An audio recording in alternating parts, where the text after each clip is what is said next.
नमस्कार, मैं मनीष कुमार। अभी आप देख रहे हैं हरियाणा जल। साथियों, खटकट टोल में फिलहाल मौजूदा और खटकट टोल का 31 अक्टूबर का एक बहुत बड़ा कार्यक्रम रखा गया था, छात्र युवा सम्मेलन। तो कल का है और उसके लिए क्या कुछ तैयारियां चल रही है खटकट टोल के किसानों की, और भी कुछ मुद्दे हैं, उन सभी पर चर्चा करेंगे। हमारे साथ रामचंद्र फौजी जी हैं और प्रेस प्रवक्ता जी, इनसे बात करांगे। फौजी साहब राम राम। राम राम जी। फौजी साहब, कल का क्या कुछ कार्यक्रम है? कल का कार्यक्रम हमारे युवा बच्चे हैं, वो पूरी यूनिवर्सिटियों से और जो मतलब कि सभी वर्ग के वो कल यहाँ प्रोग्राम कर रहे हैं। एक तो बेरोजगारी इतनी हो रही है, बच्चों को पेपर देने के लिए जाते हैं वो लीक कर देते हैं। पहले लीक हो जाता है। ये सरकार सिर्फ इन बच्चों को पहले तो स्कूल बंद कर दिए थे इन्होंने कोरोना के आड़ ले करके, वो फिर कुछ पढ़ा नहीं सके। अगर कहीं मंत्री जी तो कह रहे थे बिना खर्ची बिना पर्ची की नौकरियां देगी हमारी सरकार, उससे भी ज़्यादा गदर हो रहा है। ये तो इस तक दूसरी चौटाला तक 11 महकमे दे रखे हैं, उसका ये बताते हैं कई हज़ार करोड़ का डेली की आमदनी है, वो कहाँ से आ रही है और ये खर्ची क्या है? ठीक है नहीं भाई। और बाकी कल हमारे युवा हैं, ये कम से कम भी 40-45 हज़ार यहाँ। हमारे को तो मतलब उसका साधन कैसे, उनको बच्चों को खाने पीने की व्यवस्था कैसे करें, वही चिंता लगी हुई है। तो अभी आप उनके खाने पीने की व्यवस्था करने की तैयारी कर रहे हो? तैयारी कर रहे हैं। तो कितने स्टूडेंट और कितनी यूनिवर्सिटियों से आएंगे यहाँ पर? ये पूरा भारत के आएंगे, हरियाणा के तो गांव से ये सब आएंगे बच्चे।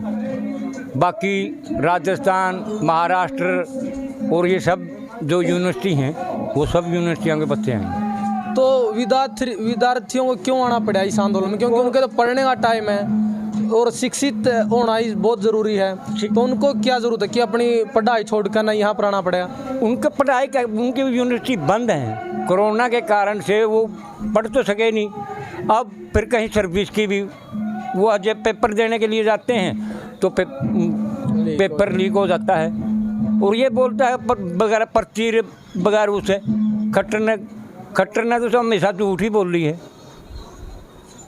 और पहली बात तो ये खट्टर की सरकार ये दुष्यंत को इसलिए बनाया है, इसको इसलिए उप मुख्यमंत्री बनाया कि भाई हमारी सरकार चलती रहे।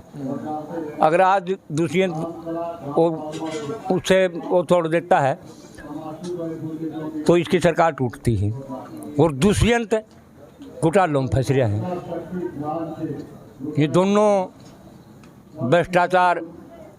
तो फौजी साहब, छात्र युवा सम्मेलन हो रहा है जो, उसमें क्या कुछ बड़ा फैसला लिया जाएगा? उसमें बड़ा फैसला ये लिया जाएगा कि भाई हमारे बुजुर्गों को रट मार रहे हैं, अब उनको दुख आ रहा है, अब वो आगे आने की कोशिश कर रहे हैं कि भाई हमारे माँ बाप को पिटवाया ना जाए, ताकि ये सरकार तो नकम्मी है और हमारे जो बच्चे हैं उनको, इस सरकार को तो रहमदिली है नहीं, हमारी उन बच्चों को रहमदिली आ रही है। चलो ठीक है फौजी साहब। प्रधान जी, छात्रों को क्यों आगे आना पड़ा? 11 महीने से किसान बैठे हैं, तो आज जो छात्र सम्मेलन में बुलाया गया कल के लिए, तो क्या कहेंगे आप जो छात्रों को आगे आना पड़ा? भाई, पहली बात तो मैं प्रेस प्रवक्ता माजरा खाब जिन्हें अपना परिचय दे रहा हूँ, समंदर सिंह फोर।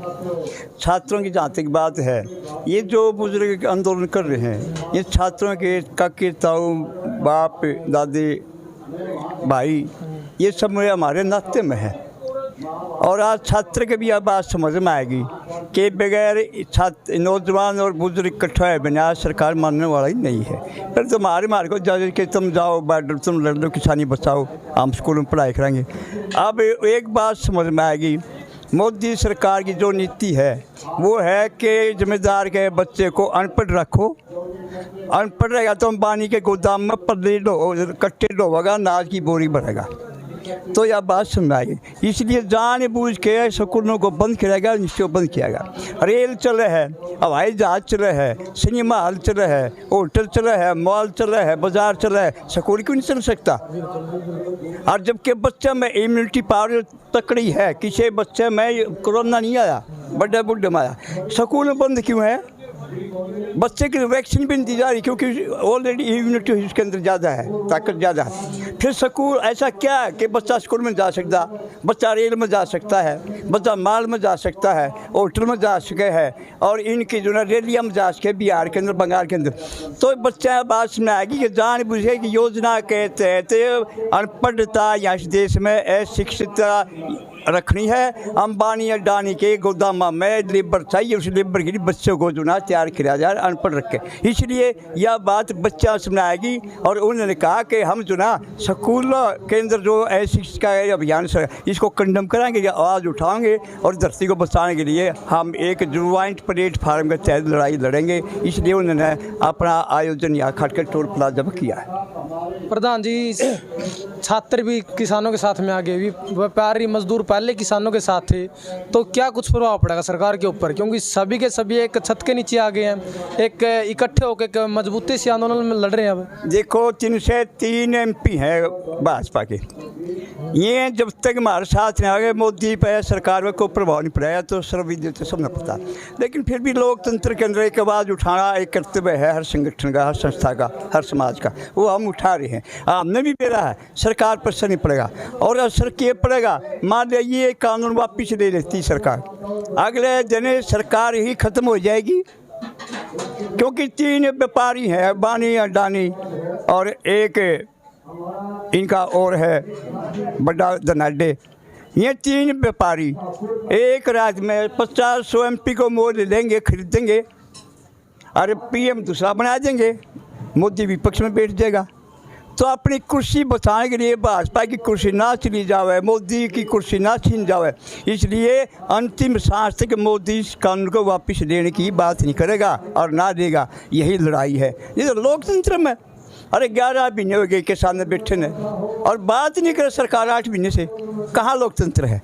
लोकतंत्र लोगों द्वारा चलाया जाता है, लोगों द्वारा बनाया जाता है, लोगों के लिए बनाया जाता है। कौन से लोगों द्वारा चलाया जा रहा है और किन लोगों ने बनाया था वो तो हम हैं, और किन के लिए ये काम कर रहे हैं? लोगों के लिए नहीं करे, ये अंबानी अडानी के लिए काम कर रहे हैं, इनके गोदाम के लिए काम कर रहे हैं। आज के MSP रहेगी थी, आगे भी रहेगी, गारंटी से नहीं हम इस्तीफा दिए। मध्य प्रदेश के अंदर कल न्यूज़ आ रही है कि एक व्यापारी ने जिनिस खरीदी, 1 लाख की जिनिस खरीदी, 20 करोड़ की जिनिस खरीदी है कि जिले के अंदर, एक मंडी के अंदर, और उस व्यापारी का बेराय को निकल गया हो। लोग रो रहे हैं, व्यापारी भाग गया। अब इस कानून के तहत तो SDM के पास जाओगे कि जी हमारी फसल लेकर भाग गया, पैसा लेकर दबाओ। SDM ने बेरा कौन किसका व्यापारी आधार कार्ड, आधार कार्ड ने, अरे SDM की हिम्मत के इतना बड़ा व्यापारी अपनी अदालत में बुला देगा। SDM सरकार की कठपुतली है। जैसे करनाल के अंदर कहा कि सर में लठ मारो, कौन सा कानून का था, कौन सा नियम था? ये अंदर घर के नियम है, घर की सरकार है, घर के अफसर है। तो भाई ये इन शर्म करनी चाहिए। 11 महीने से ये बुजुर्ग बैठे, धरती बचाने बैठे, सारे कानून काले हैं। ये के काला के इसमें धोला दिखा देंगे। आप नहीं चाहते कि इसमें नुकसान हमारा, लाभ को लाभ तो भाज के ले देंगे। हमें नुकसान दिख रहा है, सरकार ने के पैज है हमारे को नुकसान देने की या हमारे को धनाढ़ बनाने की। हम तो धनाढ़ कोई नहीं बढ़ते भाई, इन के पैज है। तो इसलिए हम ये कहना चाहते हैं सरकार ने लोकतंत्र के तरीके से सरकार चलानी चाहिए, और लोकतंत्र तगाजा है जो समाज रोड में बैठा है उससे बातचीत के द्वारा उसका समाधान करना चाहिए। और प्रधान जी, बॉर्डर खुलाए जा रहे हैं, रात में टिकरी बॉर्डर खुला आ गया, रास्ता खुला गया, तो रात में क्यों खुला गया? दिन में खुला सकते हैं, तो रात में क्यों कर रहे हैं? इससे भी कितनी झूठी है सरकार। कोर्ट के अंदर हल्फानामा दे हुआ है कि भाई किसानों ने बॉर्डर बंद कर दिए। किसी थर्ड पर्सन की ऐसी गल लगा हुआ है कि इसको खोल दिया जाए, हमारी इंडस्ट्री बंद होगी, रोज़गार रोजी हमारी बंद होगी, और मौके के ऊपर बंद। आज जो क्रेन चल है, ये मेटल किसने डाला था, ये किसने गाड़ी थी, ये टैंकर और कैंटर किसने आए थे वहाँ पर, ये बैरिकेड किसने बनाए थे? दिल्ली सरकार ने बनाए थे। और गृह मंत्रालय के अधीन दिल्ली सरकार है, दिल्ली सरकार है अधीन जो ना वो पुलिस नहीं है, गृह मंत्रालय के अधीन दिल्ली की पुलिस है, अमित शाह के अंडर है। तो आज क्यों खोद रहे हैं भाई?